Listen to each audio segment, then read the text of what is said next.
You ever wondered how civilizations are formed? Of course, in school, we study the great civilizations in the past and the artifacts that they left behind. The Egyptians and their pyramids, Rome and the Colosseum, the Mayans and their religious temples. These civilizations have come and gone, but what led to their decline? Hi, I'm Richard Nelson, host of the Commonwealth Matters. The question we're going to tackle on today's program is, what is our civilization moment in the West? Joining us to talk further is John Stonestreet, the president of the Colson Center. He's also the daily voice of the nationally syndicated Breakpoint Commentary. His group and Focus on the Family recently launched a documentary called Truth Rising. It's an assessment of our civilizational moment, how we're losing our civilization, and how it can be restored. John, welcome to the Commonwealth Matters. Hey, thanks so much. It's great to be on again. Hey, I had a chance to watch this documentary, and honestly, I was probably going to skip through and hit some of the high points. I appreciate the media kit that was sent out, but after watching the first couple of minutes, I was drawn into it and did watch the whole thing. It was very well done, very moving and persuasive as to the cultural moment that we are in right now. And Os Guinness is the one who begins the program, and he brings perspective that most people don't have because he's in his 80s. Os Guinness, of course, is a great Christian thinker, author, but his perspective is that he was born in China. His parents were missionaries, and he lived through the Chinese Communist Revolution. And Guinness says that we are in a civilizational moment in the West. And he says essentially that the animating force and ideas that shaped our civilization are no longer at work. And the choices he sets before us are either to renew, replace, or we go into decline. Now, later in the documentary, John, you add that the solutions that are facing us, and I think all of us can agree here, it doesn't matter where you are on the political spectrum or where you are with your religious convictions, most agree that our civilization is in deep, deep trouble. But you go on to say that the solution is not economic, nor is it political, which I think what's left, right? Spiritual. And that cannot be legislated. Our problems cannot be fixed with a check.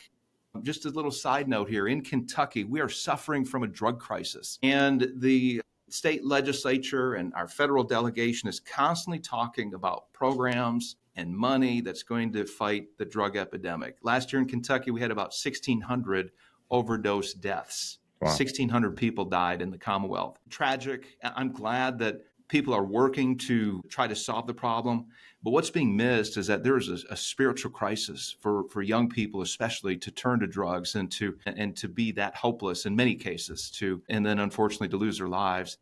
But John, my question specifically, since our problems cannot be fixed with a check or any legislation, I think we can agree, you and I can agree that we've got a spiritual crisis here. But my question to you is, where does the church fit into this civilizational moment? Yeah, well, listen, I don't want to imply either by the documentary and my comments in it, or even I think the example of the opioid crisis that's affected so much of middle America for the last, decade and more is a great example of this. You need laws to hold back evil.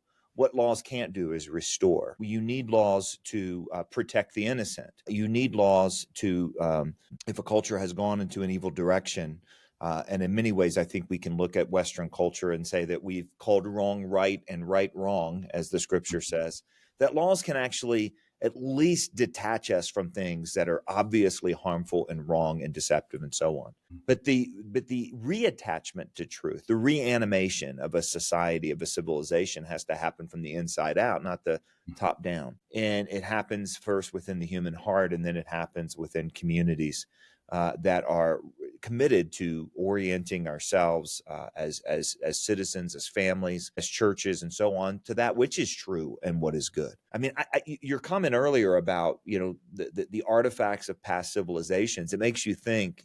When people look through the artifacts of Western civilization 100 or 1,000 years from now, are they going to actually be able to ascertain clearly the things that made the West what it was? I don't think that that's the case. We're going to probably find computers and cell phones and things like that. But what gave the Western world, the influence that it's had, the flourishing that it's had, has really been ideas about truth, ideas about God, ideas about morality, certainly ideas about what gives individuals value and dignity in and of themselves. These are ideas that are directly connected to the Judeo-Christian influence on Western culture. You don't find these things around the world. You don't find, for example, a view of universal dignity. You don't find this understanding about what it means to learn and know, and how that really sparked the movement that's distinct to Western culture of universal education and things like that.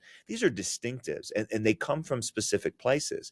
And what Os Guinness talks about in the first part of Truth Rising, and he's such a great tour guide, both because of his own personal story and because he's kind of a Gandalf, right, of our world. But what he talks about is that when a civilization is severed, cut off, like a cut flower, from those things that animated it, those are the choices that are ahead.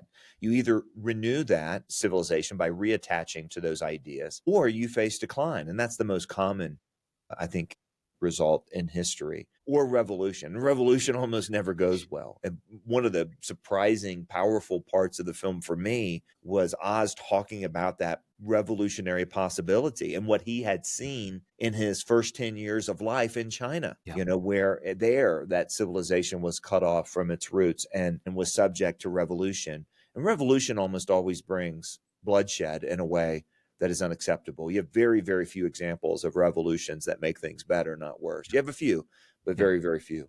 And I think that that's really what we wanted to do with this film, is kind of provide that you are here moment. We think about civilizations as things of the past. We don't think of ourselves as kind of belonging to one. And if we are, we kind of feel as if it's inevitable, or as if whatever is driving the Western world is beyond our control. Like there's nothing we can do about it. We're kind of innocent victims of the forces of history. But that's not how the Bible describes what it means to be human. That's not how Western culture has understood the power of human dignity to shape a civilization and to give us the kind of choice that we actually have to be responsible actors in history. And all of this brings us to the critical question of the film: is what kind of people do we need to be at this critical moment? Yeah. One of the important points that was brought up early on by one of the guests in the documentary was that one of the foundational building blocks of the West is the dignity of every single human being. And you just mentioned that. But this idea comes from an idea, John, like you're saying, that every human being is made in God's image. That means that every one of us has intrinsic value and worth. And in the West, we have protected every human life in law. And until recent decades in this country, when the U.S. Supreme Court overturned every state abortion law, even human life beginning at conception in most of the country was protected. And we have lost this sanctity of life ethic. And we're moving further. It's not just abortion, but assisted suicide is protected in law in a number of states and in other countries. And we're increasingly turning to violence. This is part of us losing the sanctity of life ethic. We don't see our fellow citizens as image bearers. They have intrinsic value in life, and you dare not take that human life. And we're losing this. This is fraying. Where do we begin? How do we restore the sanctity of life ethic? Besides just a Supreme Court ruling, which is good, we need the laws to reflect it. But you'd mentioned something earlier too. We need to have people embrace it at a heart level. So how do we begin to embrace and restore that sanctity of life ethic? You know, in the first part of the film, we feature, and Os Guinness interviews several experts on this, whether political or historical or whatever. For example, Neil Ferguson, who literally wrote the book called Civilizations, and many, many other voices. Some of them are religious. Some of them are Christians. Some of them are not. And the quote that you said earlier comes from an atheist, a comedian, political commentator, Konstantin Kisin, who came from Russia and then ended up in the UK and as an observer of Western civilization, as kind of an outsider become insider. He's repeating there something that a Christian, a believer, says earlier in the film about the significance of that idea that humans have inherent dignity, universal dignity, something that is, of course, put into the Declaration. I think it's, we hold these truths to be self-evident and so on. Now, I think it's important to recognize that this is an ideal, even when the founders wrote it. It wasn't being actualized across the board, right? There were complete groups of people that were being left out, but it was a ideal. It was something that we were striving for. And the history of our nation in particular is the history of kind of getting closer and closer and closer to that ideal of recognizing it. And what's happened then is, as our dignity has been replaced with another value, which is autonomy, doing whatever we want, untethering ourselves from being responsible to any universal truths, much less to our neighbor. That's where this thing starts to fall apart. That's that cut flower analogy that Os Guinness uses, that we've severed ourselves off from the roots. And you're right, the dignity of the individual was this ideal that directed the trajectory of the Western world for so long and brought about so many great things. But when we've redirected towards some other good, some other ideal, that's where things have begun to fall apart. And a lot of this has to do with whether or not we recognize that there is such a thing as truth with a capital T. And what I mean by that is not just what's true for you and not for me, or what's true for the religious people, but not for the atheist, or the other silly ways we've talked about truth. And if you think back to, kind of the talks about moral relativism, I mean, this all started in the West with a conversation that, moral truth is up to the individual, right? Like no one should tell me what to do. What's right for me is right for me. And you can't impose your morality and all these other things we said. Yeah. And that eventually became this idea that you can't tell me what reality is, not just morality, but reality itself. And my reality might be different than your reality.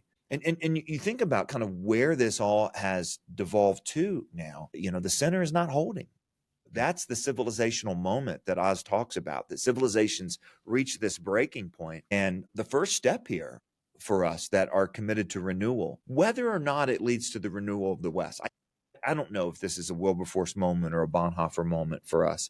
Whether or not, our work will revive or restore a society, or whether we'll be a testimony for future generations of truth. I don't know the answer to that, but I know that the first step in being an agent of renewal and restoration in this cultural moment is to proclaim what's true, and to do it and to stand for the idea that there is truth, capital T, truth that applies to all people at all times, and that truth is actually inherently connected to goodness and beauty, so that we can actually stand courageously on truth. This doesn't mean we have to be a jerk for it, but we're coming out of a time where we've been told that to say something is true is to be unkind and to be intolerant and to be bigoted.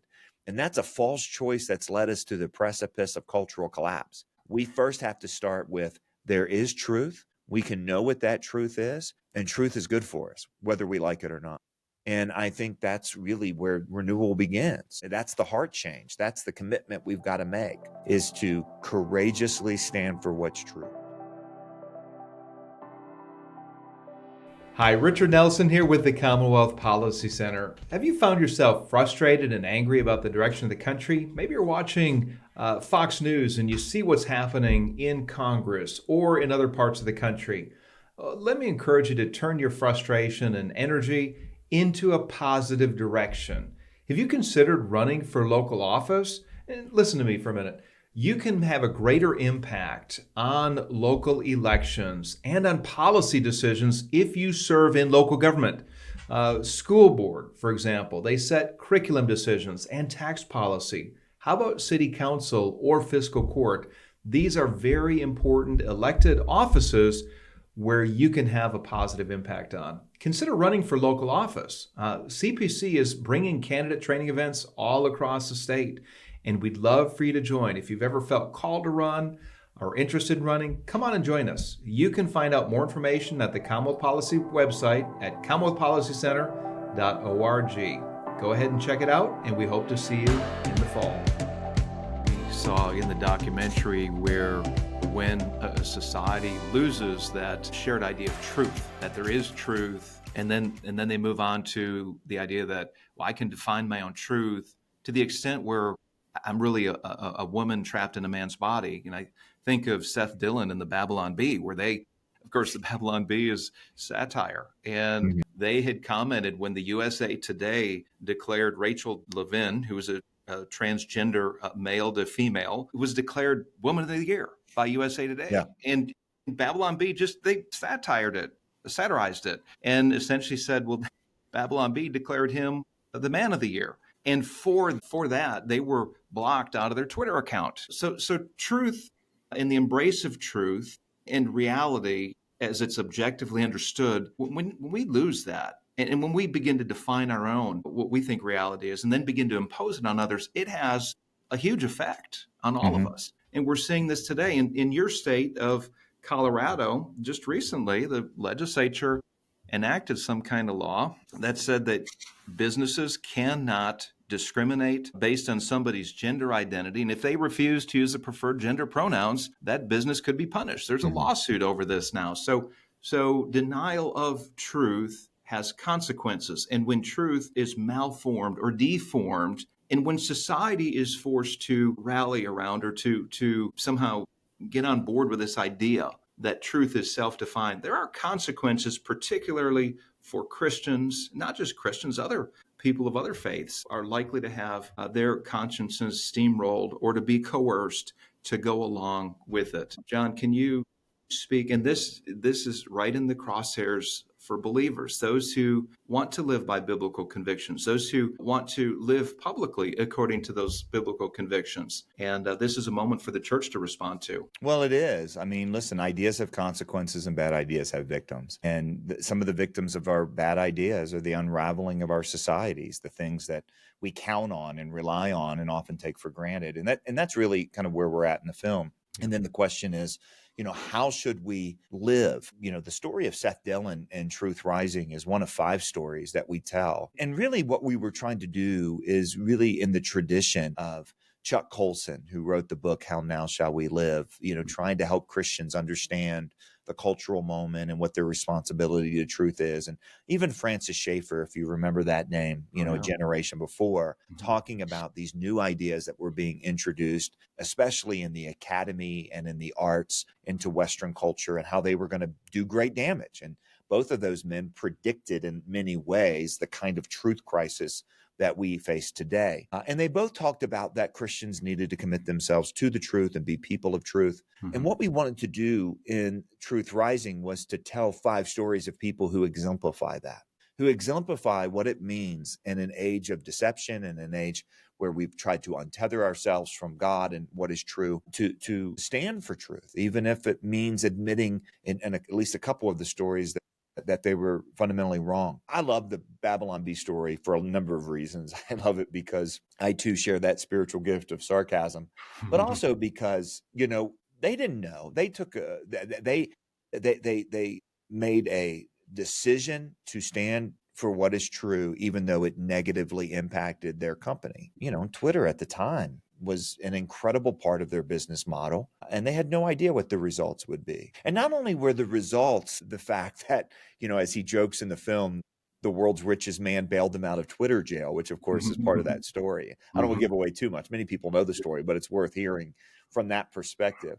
But if you think about all the cultural ramifications after that, at a time when cancel culture seemed to be almost unstoppable, in how many ways that decision led to one thing after another, like a domino effect, that really loosened the hold of cancel culture on our society. I mean, that's an amazing thing. They didn't know that.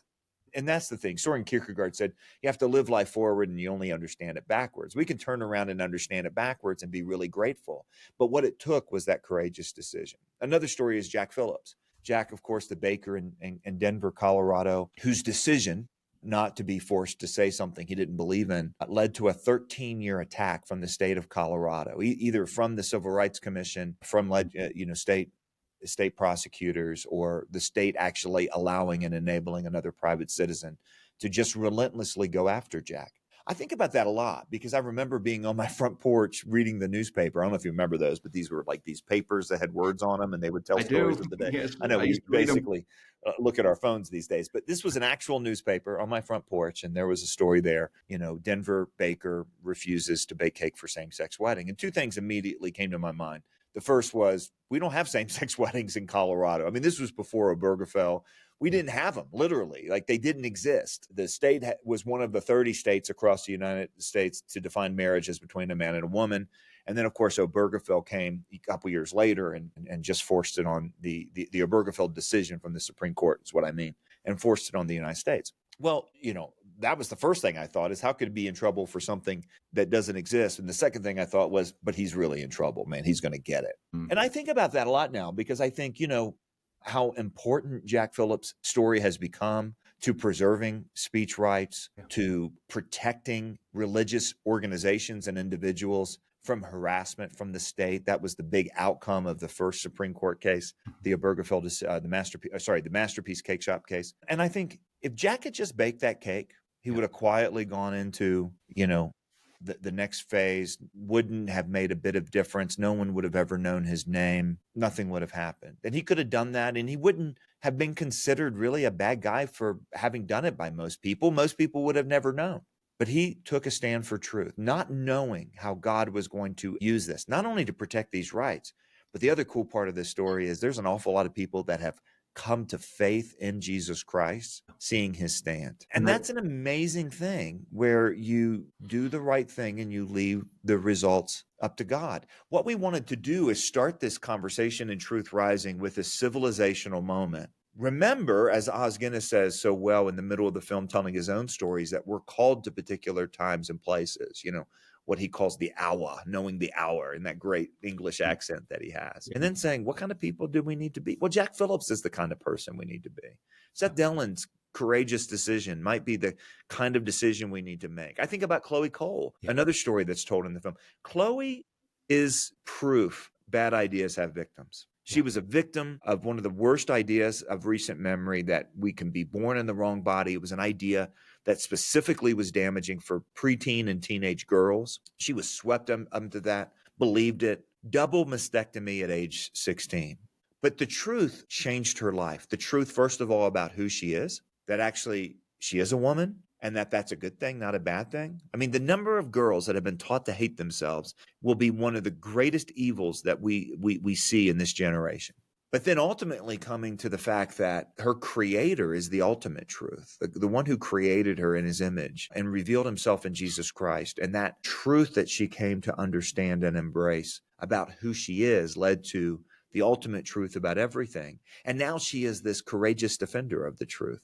And what a wonderful promise for a generation like ours, where so many bad ideas have been swirling around, that repentance is possible, that change is possible, that we can reattach ourselves to truth. And she has become a courageous voice like few others in this time in which we live. So, I mean, there's other stories too. We tell Ayan Hersey Ali, Katie Faust, that truth telling is something, let me put it this way. George Orwell is famously credited for saying that in an age of deception, telling the truth is a revolutionary act. I think what it means to live in this time and place, a civilizational moment, we'll all find ourselves having to come face to face with the truth. And what will we do? Hopefully we will be able to know what's true, but then we're going to have to make that decision to commit ourselves to what is true. Doesn't mean we have to do it loudly and brashly and be a jerk, but it may cost us something. It may cost us a lot. We've seen events, certainly in recent weeks, where telling the truth is a profoundly consequential thing to do. But man, we can trust God with the results. And that's where Truth Rising lands. John, I'm encouraged that in this documentary, you interview several people who stood for the truth. And in every one of those cases, they suffered, some more than others. Jack Phillips suffered. He was threatened with lawsuits, could have lost his business. I think of Chloe Cole, she suffered physically because she embraced bad ideas. I think of Katie Faust, she was blogging and she was bullied and threatened to be canceled. And her whole church. Absolutely. And so we see each of these people had the courage to stand for truth. And some have come to faith. Chloe Cole was an agnostic. She's come to faith. The Christian community embraced her, pointed her to the truth, loved on her. Same with Jack Phillips. He was encouraged. He was, even though not early on, but eventually he was encouraged and cheered on. But we see where when people stand, when especially Christians, when they stand and are willing to speak the truth, good can come from that. It's not comfortable, it's not easy, but good can come from that. John, I thought when I was going to watch this in Truth Rising, I thought I was going to read the passage from, or hear about the passage from Romans chapter 1, verse 18, which speaks about the truth being suppressed. And we have truth that's suppressed in our culture. We have debanking. We have professional medical organizations endorsing gender transition of minors. We have cancel culture. It goes on and on. There's this suppression of truth. Romans 1:18 says, "For the wrath of God is revealed from heaven against all ungodliness and unrighteousness of men, who by their unrighteousness suppress the truth." And yet you share in this documentary what happens when people stand for truth. Mhm. Again, it's challenging, it's difficult, but good can come from that. And the most recent example, though, of standing for truth, and I think maybe one of the best examples in the last several years, is Charlie Kirk, who would Yeah. go on to college campuses and he would essentially defend reality, defend the idea of truth, talk about male and female, people being made in the image of God, talk about the definition of marriage. And for that, he was shot mid-sentence. He was assassinated, which was ironic on a number of levels because, first of all, he did it on college campuses, which should be places of discourse Right. in the free exchange of ideas. He did it with grace and compassion. He did not ridicule or belittle those on the other side, but he truly wanted to have a conversation and brought biblical truth, God's truth, into that public arena. John, my question is because of that assassination, are you concerned that this will intimidate Christians in particular or conservatives from engaging in the public arena? Do you think that more people are going to remain silent because of this horrible assassination? Well, I hope not. I mean, it doesn't seem to be the case, right now. We just had really in the wake of that horrific assassination, the single largest evangelistic event in all of human history take place in the form of the memorial service. And I don't mean that every speaker, I think the president's comments were in stark contrast with the clear forgiveness that Erica Kirk offered. I think that the clear presentation of the gospel from Marco Rubio was just really amazing. I loved my friend Frank Turek's profound line that Charlie Kirk is in heaven not because he sacrificed his life for Jesus, but because Jesus sacrificed his life for Charlie Kirk. What a powerful thing of truth telling that has come out of this. And I do think it's important to note that Romans 1 is really clear about how powerfully people can suppress the truth in their life. And that can happen on an individual level where people reach the point where they just deny reality up one side, down the other. That can happen on a cultural level, but truth is still truth. This is still God's world. It's like, even in a culture that is really effective and really committed to suppressing the truth, as somebody has put it, it's like trying to push beach balls under the water. They're still going to pop up everywhere. I think it's powerful that we have seen that in our cultural moment. Remember, we're all old enough here to remember the rise of the nuns, the NONEs, the people saying no, that they were religiously unaffiliated. They didn't believe in any organized religion or God or anything like that. Now the headlines are something completely different, which is young people are becoming more spiritual, more religious, more interested in spiritual things than any generation that we've seen in recent memory. Some of the same people that were, including in our film, The Truth Rising, that just a decade or two ago were saying that God's a delusion and religion is poisonous, are now saying we need Christianity. We need cultural Christianity. And some of them have started with cultural Christianity and ended with the full Christianity, which is obviously the truth about everything. So I have a lot of hope. And part of this is because the Bible tells us to have hope because Christ is risen from the dead. As my mentor, Chuck Colson, used to say, despair is a sin. It doesn't mean that we're not going to pay a price. We are going to pay a price. There is going to be a cost. Charlie's life and his death are, key examples of that. But man, we can trust God in the process. We can trust that what he has told us is true is actually true. And if it's actually true, we can point to it. We can stand on it. We can do it with great confidence. And half the goal of Truth Rising is to address something that I think is a real crisis of confidence among Christians. Yeah. If somebody wants to come up and pick a fight with me about whether the earth is flat or round, I'm not going to get real worked up about it. I'm certainly not going to feel like intimidated to say my views about it because I have a good deal of confidence in it. So if the dominant response from Christians on some of these really important issues has been either to go silent or to just get irate That tells you that there's a crisis of confidence. That's what I loved about how Charlie did what he did on college campuses. And I think he got better and better and better. He got better at sticking on the issue. I think he got better at pointing underneath the question and revealing kind of the need of the heart, seeing the person as made in the image of God. All those things he got better at. And he did it with such a profound confidence that the truth is reliable. The truth is stable, and that we can believe the truth, we can know the truth, we can love the truth, we can orient our lives around the truth, and again, leave the results up to God. Yeah.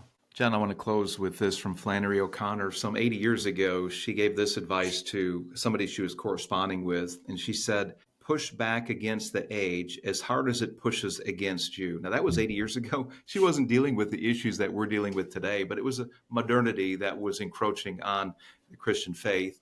But what do we do as Christians to push back? And I'm thinking that just the average person listening into this conversation, the mom, the dad, the single guy at work, the school teacher in the classroom, what are some practical things that we do to push back against the age? I think so to set this up, I think some of us look at Jack Phillips as some kind of a superhero and Chloe Cole as a superhero, but maybe that's not the case. What can regular people do? Look, regular people, first of all, can understand that God has put them in this cultural moment too. So, I mean, here's the math of the Truth Rising Project. We live in a critical moment for Western civilization. It has everything to do with whether we embrace or abandon truth. And you are in this crazy civilizational moment because God wanted you here.